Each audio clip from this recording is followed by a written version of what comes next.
Şahinbey, burada var indiki vəziyyətləri götürsək, qadınların əksəriyyəti də çalışır.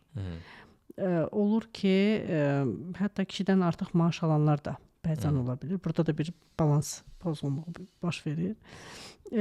Kişi də biraz indi necə deyim sizə, biraz azadlıq verə bilir. Yəni ora gedə də bilərsən, gələ də bilərsən. Burada qadında bir hiss yaşanır da, yəni oldu. Mən özüm əgər hər şeyi edirəmsə, mən o kişini neynirəm?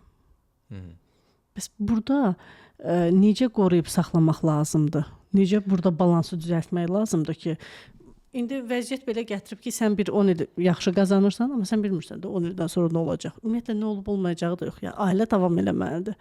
Onda burada nə etmək lazımdır?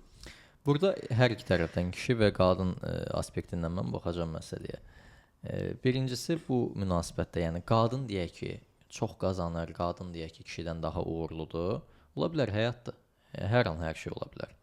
Bugün belədir, sabah belə ola bilər, sabah yenə də bu dəyişə bilər. Bir anın içində hər şey dəyişir zaten. Allahın əlində hər şey hər an, hər saniyə dəyişə bilər. Bu həyatın istisna olunmayan hallardır.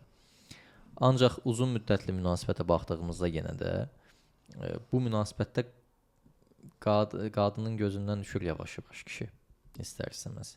Qadın kişidən çox qazanmağa başlayanda, qadın kişidən daha çox uğurlu olanda istər-istəməz o kişi onun gözündə biraz dəyərdən düşməyə başlayır. Və belə olduğu halda kişi də gərək bu vəziyyəti tənzimləsin, yəni o da gərək öz üzərində çalışsın. Qadın, amma belə bir məsələ var da, siz deyirsiniz ki, o zaman deyək ki, mən qadın olaraq hər şey eləyirəm, hər nailiyyətləri əldə eləyirəm, pul da qazanıram, mən onda kişinin nə eləyirəm? Lazımdır. Nəyə görə lazımdır? Psixolojik cəhətdən qadın nə qədər uğurlu olursa olsun, nə qədər pul qazanırsa qazansın, qadın yenə də həyatında yanında ona güvənə biləcəyi, arxalana biləcəyi bir kişi istəyir. İstəyir. Birmənalı şəkildə istəyir.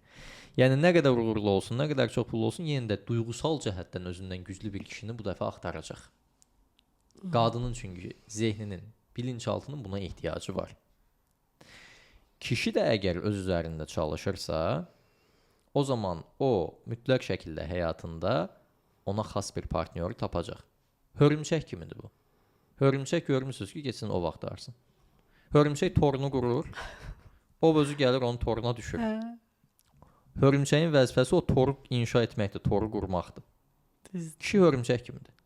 O hörümçək gərək o torunu qursun, o da onun həyatındakı uğurlardır, nailiyyətlərdir, bacarığıdır. Özünü hər tərəfli zehni, fiziki, maddi, mənəvi olaraq inkişaf etdirməlidir. Yəni hərəkətidir. Hər sahədə. Təkcə bir gedim mən əzələmi şişirdim, güclənim, fiziki qüvvətlənim, gedim yaraşıqlı olum, gedim pullu olum, gedim nə bilim. Xeyr. Çünki qadın kişiyə paket kimi baxır, kompakt bir şəkildə baxır. Qadın hər tərəfli baxır. Qadının kriteriyası daha çoxdur, nəinki kişinin. Kişinin qadından olan gözləntisi daha azdır, qadının kişidən olan gözləntisi daha çoxdur. Yaxşı, nədir o kriteriyalar? İndi gələcək ora. O hörümçək də o toru necə ki qurur, kişi də özünü ilmə xalça toxuyarmış kimi, o toru toxuyarmış kimi özünü inşa etdikdən sonra istədiyi partnyor onun həyatına əvvəl-axır gələcəkdir.